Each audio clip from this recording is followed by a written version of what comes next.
Hello everybody, this is Leah and welcome to my YouTube channel, Nerd Girl Power. And yeah, I know I haven't been on for a little while. It's just been a little chaotic for me lately in my life, and I've been meaning to hop on here because there's lots of things that I want to talk about with you guys. So today I thought I'd float over here and clown around a little bit maybe. Yeah, in other words, I'm here to talk about It 2017. And let me introduce you to my furry co-host here, Harley. Say hi to the camera, Harley. Say hi to your adoring public. Yeah, that's Harley there. I'm here to talk about It 2017. I've been meaning to do this for a little while there now. I just haven't got there. So here I am today. And before I start talking about the movie, let me show off some of my merchandise. I got a little Pennywise plushie here. And another Pennywise plushie. Pennywise body knocker here. And one of Pennywise figures right here. I especially like this one because I like the box right here, as you can see, and the front right here. I keep it in the box because I just think the box is so cool. And I have another Pennywise figure here, and I also love this box. And in here he's got his balloon and his Georgie's boat. So I think this is really cool. And one of my favorites, Pop Figures, Pennywise, or movie moments, and this is Pennywise meeting Georgie. It didn't cost me an arm and a leg, it only cost me an arm. See what I did there? Yeah, if you've seen the movie, read the book, you saw what I did there, and I'm sorry. And last but not least, I just actually got this last week. I don't know if you guys can see it, but it's a Pennywise holographic picture, and if you move it around, he changes from holding his finger up to his mouth to this. So I don't know if you can quite see it here. Here you go. So yeah, I think this is really cool. I still need to find a spot in my house for that one. And believe it or not, guys, I've got more, but I didn't want to totally inundate you with that today, so that's for another video, I suppose. But anyway, let's get back to talking about the movie. As anybody who's read my blog or watched anything on this channel knows, I'm a huge Stephen King fan. I've read almost all his work, and my first King book was It when I was 12. I saw the miniseries, thought that was straight flames, so I read the book, or I picked up the book, and I saw that it was 1,000 pages and thought, oh, I'll be done with this in about 6-7 months or so. I finished it in a week. I couldn't stop reading. I'm sure I probably stuck around at school and at night and stuff and read behind the adults in my lives' backs, because I was so hooked on it. And it's what made me a lifelong King fan. I think that Salem's Lot and then The Shining and Carrie and a bunch of the other classics followed after that. But It always has a special place in my heart, because it's scary. even rereading the book now, there's still certain scenes that either make me shudder or sometimes I need a shower, because I'm actually rereading it now. And I read the part about the refrigerator last night, and if I had hot water, I would have taken a scalding hot shower. If my electricity hadn't been out last night, because yeah, it's still, even after the umpteenth time rereading it, it still makes me feel that way. So, I mean, I liked the miniseries. I loved Tim Curry in it. I thought that the kids in it, especially Emily Perkins and Brandon Crane, and Seth Green, were really good. And I liked Harry Anderson as the adult, Richie Tozier. But to me, it left a lot to be desired, because, of course, it was an ABC miniseries back in 1990. The standards for television and movies were a lot different back then than what they are now. So, I kind of thought about maybe they can revisit this one day. We'll get something else. Well, in 2015, I found out that they were going to, that somebody had the rights to this and was going to make a movie out of it, just focusing on the childhood part of it, without the adult flashbacks. And it would probably have an R rating, which it did, and it was going to take place in the 1980s. So, and I know that's a major deviation from the book, but I was actually really excited, because I'm 41 years old.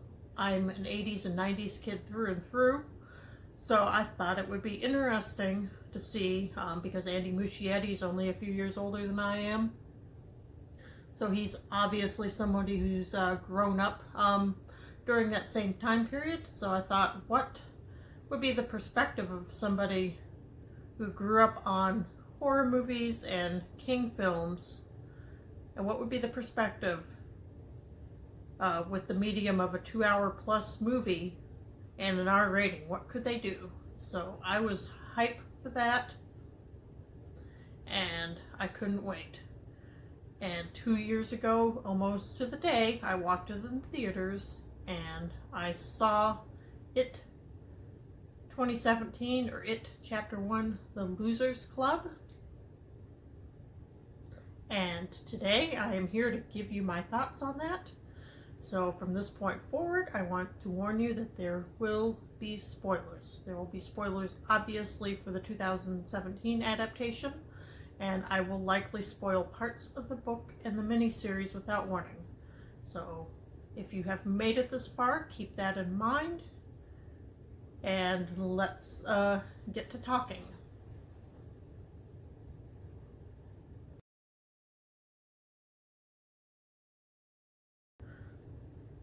It Chapter 1 takes place in 1989.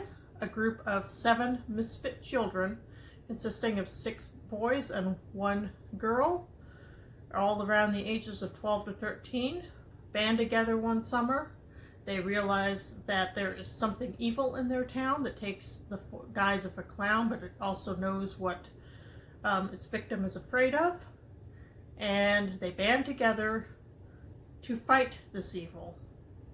And this is brought upon by the death of Bill Denbrough, the leader of the Losers Club. The death of Bill Denbrough's little brother Georgie is what participates this battle.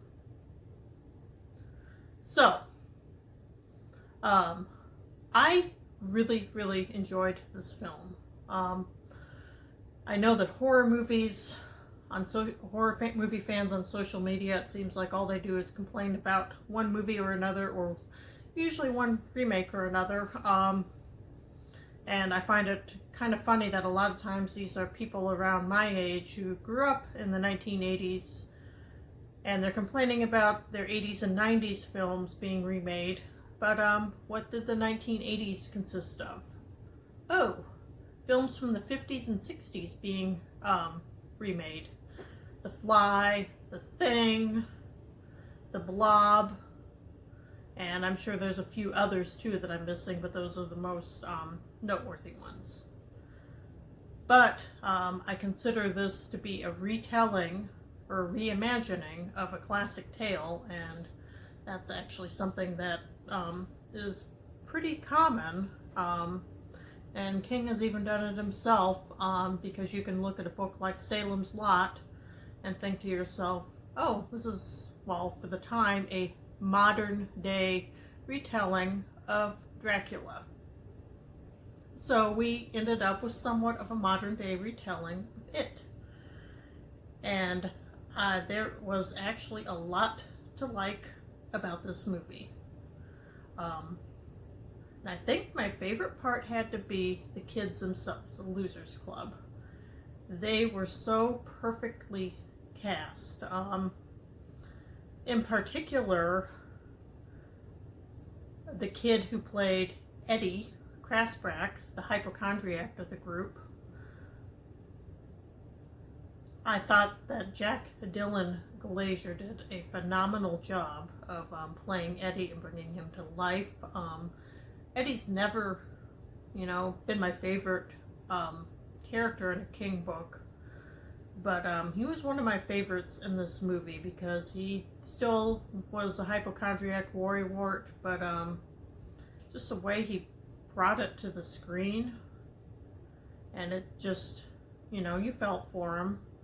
And his interaction with the other members, especially Richie Tozier, was something else entirely, and I mean that in a good way. So I thought that was phenomenal. One of my other favorite parts was the handling of Beverly. For one, the actress who played her, Sophia Lillis, did a phenomenal job portraying the lone female member of the Losers Club. Beverly is a tomboy. She's one of the guys, but you can't forget that she's the only female member of the Losers Club. And the directors, writers, and the actress did a pretty good job of making that come across to the screen.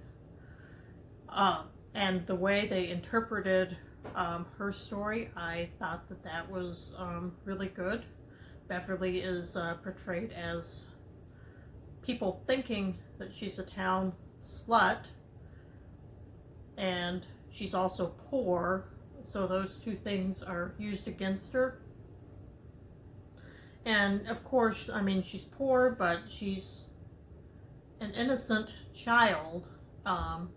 And she has people sexualizing her, obviously from a really young age, just from the comments that are made. And most of these comments are made by other adults. Eddie's mother says something about her. And then there's that scene with her and the guy at the drugstore, Mr. Keene, where she flirts with him to distract him. And you just see this look in her eyes, like she knows that this is wrong, but she knows that it'll get her what she wants and what she needs. And just that look on her face of sadness and a kind of a sad acceptance too. That was just something that's always going to stick with me. And she's catcalled, and Henry Bowers calls her, a slut and so forth, and it brought me back to my childhood, because I was sexualized at probably about her age.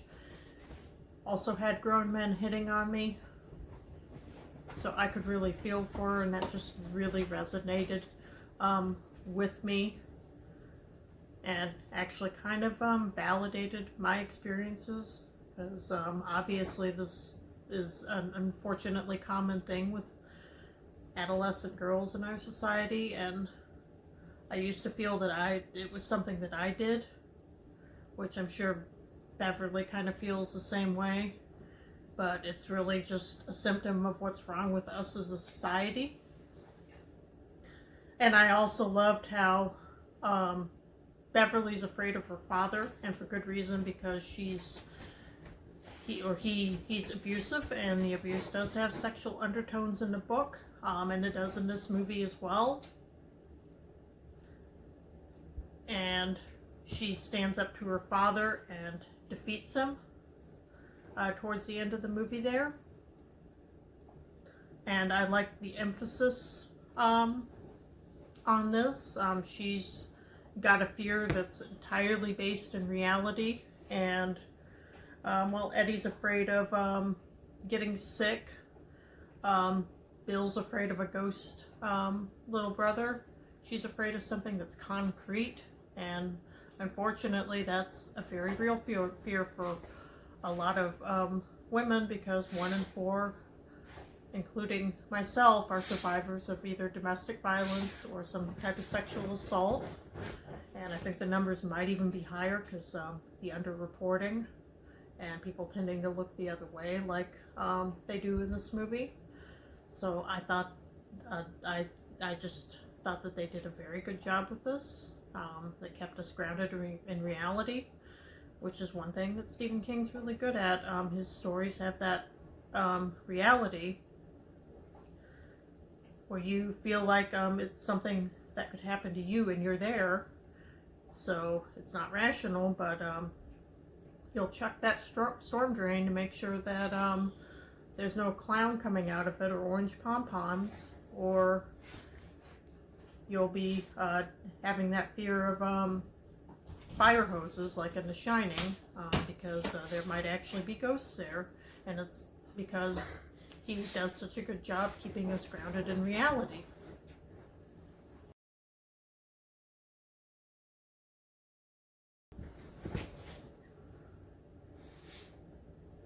And I also loved how the town of Derry was a character, and it comes across that way in the book.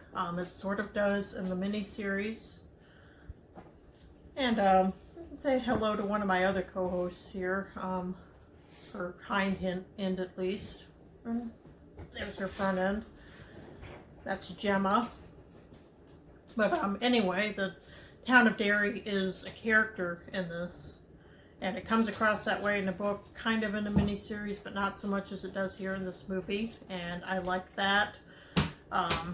They go to, Andy Muschietti and the writers go to painstaking lengths to show us that Pennywise is Derry, and Derry is Pennywise.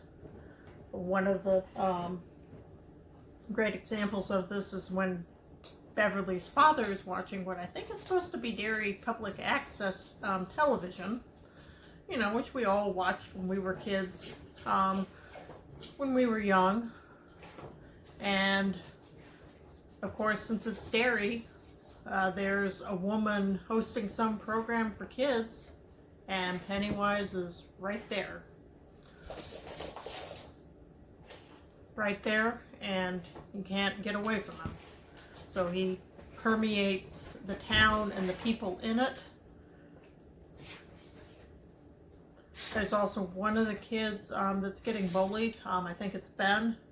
An adult sees but does nothing and just drives away. And you don't see Pennywise there, but you know he's at work because that's just, you know, the part of the town. It's, to borrow a term from another King book, it's sour ground. And nobody there, or at least almost nobody there, seems to realize what's going on, and they're just so used to the bad and the evil. Another example of this is one kid goes missing due to Pennywise, and the posters are put up on the telephone pole or at school. And then another kid goes missing and they just staple that on over the poster of the other kid. Because it's just such a common occurrence, and I think that the people in the town know deep down that the kids aren't really missing per se, and that they'll never see them, but they've got to pretend to care at least a little bit. So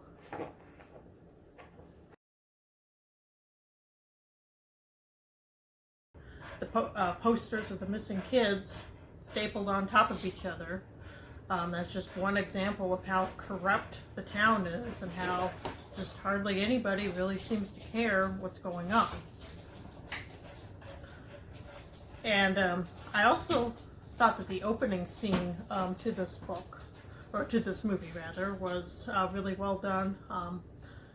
They did a good job in the miniseries, but this one, it just hit me in the feels a lot more. I mean, I know what's going to happen. Georgie, Bill builds a boat for Georgie because Georgie's bored and been cooped up inside the house, so he wants to get out. Bill builds him, the SS Georgie, so that he can go sail it, and it ends up sending him to his death. And Georgie screaming for his brother as Pennywise is demolishing him, that's something that's going to stay with me for forever. And just how he's screaming for his brother, because I have, I'm not an only child, I have a little brother, so I could feel the pain in there for both Georgie and Bill. So yeah, that was, that's a part that's gonna stay with me. So I've talked about what I like, and there were a few things that I didn't like, so let's talk about those. Overall, I thought this movie held up pretty well, but there's a few holes in it. Some of this can be solved, I think, with a second movie, which is out this weekend, coincidentally, so I'm sure I'll be at the theater really soon and hopefully getting answers to my questions.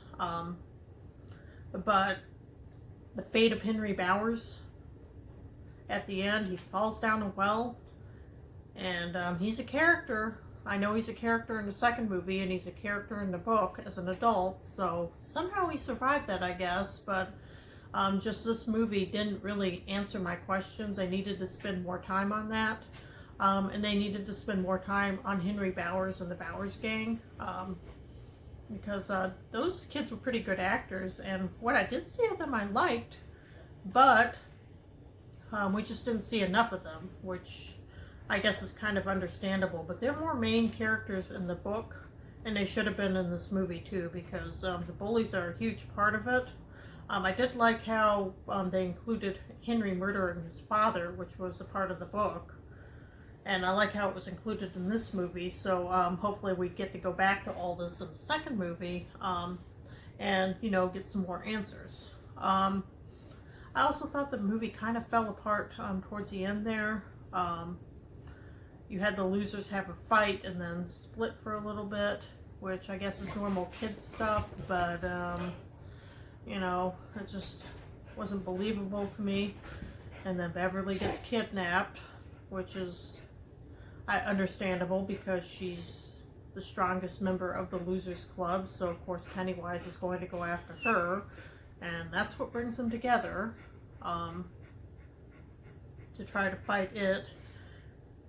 And then Beverly is trapped, I think, somewhere in the Deadlights, and this is something else I'd like to have more answers to in the second movie, but she's trapped in the Deadlights, and Ben gives her a kiss and brings her back, and I just rolled my eyes so hard at that. I think I saw the back of my head, because that's just very silly. Damsel in distress, fairy tale. I mean, come on, this was 2017, now it's 2019. Could we not have come up with something any better? And then when the kids go and fight the clown, they use metal pipes and other weapons, which I guess they don't understand in this version that this is something supernatural and material weapons won't work, but I don't know, I found that a little bit unbelievable. So, like I said, hopefully a lot of these issues can, I think, possibly be resolved with another movie, and they didn't make this a bad movie, just a good movie with a few faults. So we'll see what happens in chapter 2.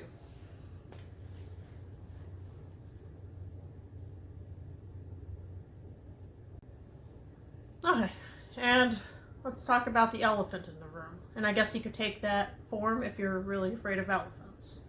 Yeah, Pennywise a clown, in other words. Let's talk about that. Now, I've always loved Tim Curry. I loved his portrayal of Pennywise. That was a great interpretation. I consider Tim Curry to be a psychopath in a clown suit, which is really, really scary. But Bill Skarsgård's interpretation was something else entirely, and this needed to be so because we don't want just to retell the miniseries. We've seen that. We want something new. But Bill Skarsgård's interpretation was of some creature pretending to be a clown, or what it thinks to be a clown, and just not quite hitting that. And Skarsgård and the writers did a great job with that. Even the costume, it's an old school Victorian costume of what that creature thinks that a clown should be. And it's off, and it's meant to be off, I think, and the fact that it's off and just isn't quite right. I love that because this is, per the book, a creature from not even another planet, but outside of our reality that somehow landed in our reality and feeds on the fear and emotions of children to survive. So it has no idea really of what's, what a clown is. So it tries and it fails, and I think that is good because it just makes it that much more creepy. And Skarsgård's facial expressions, if it was possible for them to win an Oscar, they should. Because I know that he naturally has lazy eye, so that saved them a little bit on CGI on that. But just his voice and his laugh and how his face looks, that gave me the impression of an alien creature outside of our reality trying to be a clown, but really not succeeding, and it was scary. I also loved how we got to see different actors play Pennywise because we had different incarnations of Pennywise. Obviously, we have the leper, a detail not included in the miniseries, but it was in this movie, and when I found out it was going to be, I was really excited because that's one of the scariest parts of the book to me, and it was pretty creepy on screen.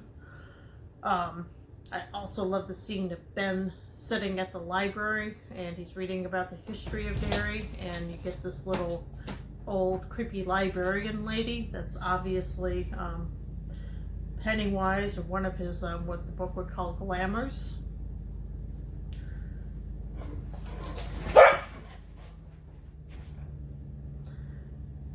It's one of his forms. I loved seeing the zombie kid in reference to the Kitchener Ironworks explosion. That's talked about in the book. It's brought up in this movie, and I love that. I also I liked the painting on the wall that gives Stan a fright. The woman that came out of it, not so much, but the moments leading up to it, that was really creepy.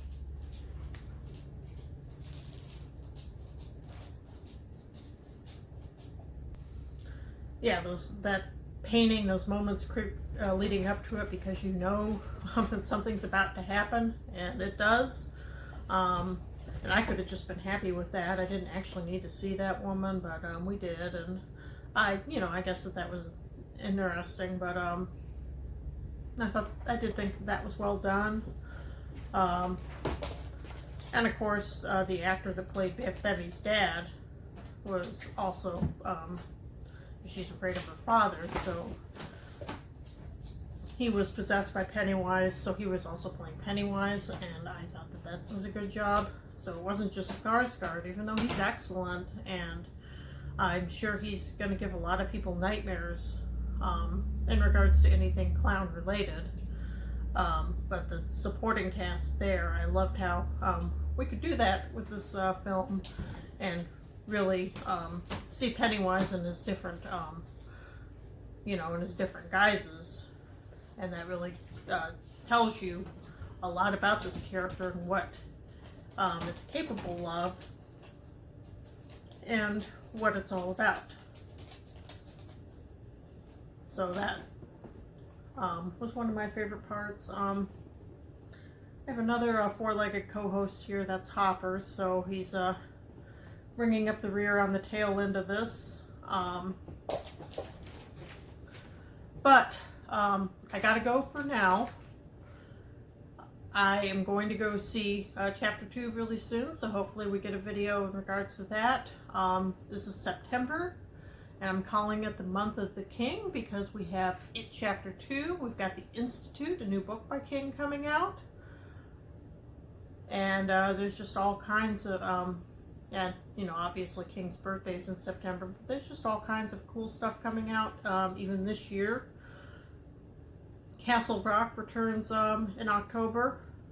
Dr. Sleep, I believe, comes out in October or November, and that's the follow-up story to The Shining, and I always thought that that was a really good follow-up to The Shining book-wise, so I am really eager to see what they do with the movie version. I can't wait to see that. I think Ewan McGregor is going to be a great adult Danny Torrance, but only time will tell. So, anybody who's in the path of Hurricane Dorian, because it passed us, so now I have electricity, and I could brew my magic bean water so that I could get on here and talk to you guys. So it's passed us. I know it's still got a ways to go, so anybody else in its path, be safe, and I hope that to be on here again soon. So as always, I'm signing off, and may your days be long upon the earth.